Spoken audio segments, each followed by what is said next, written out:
Hi, Devin. So, let me just say I'm really thrilled by how well it seems to be working for Eli. And so I would just keep going because you're going to work on different sounds and then you're going to increase the number of phonemes in words. So there's kind of a natural progression to keep following.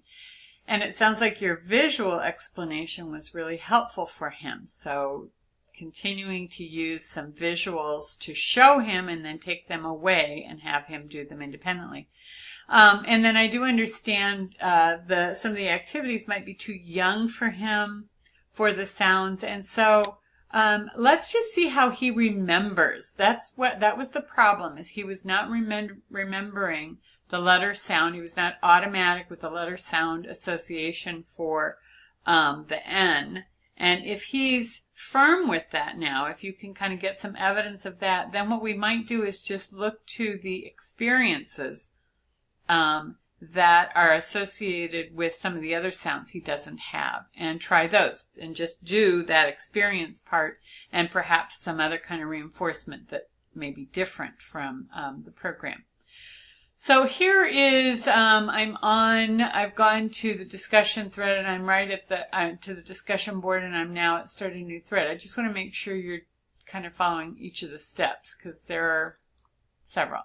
One is start a new thread, and then you get this, and you could label it, whatever, Devin's video, and then this is where you click insert stuff.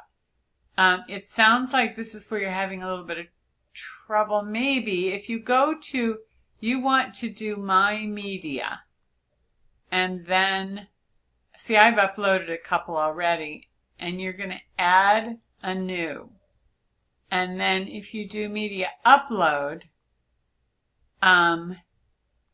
let's see, you have to do Flash Not Available.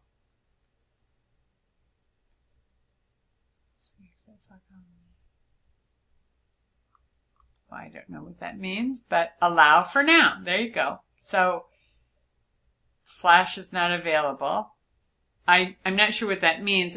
Obviously, it is that my computer does not have that particular program on it. And so if I just clicked on that, you saw what I did, and said allow, now I can choose a file to upload, and I don't have any that I'm going to upload. But anyway, I would be able to look at my desktop and pick out whatever video. So I think perhaps that is the place where it's a little bit challenging. Let me know if that works or not.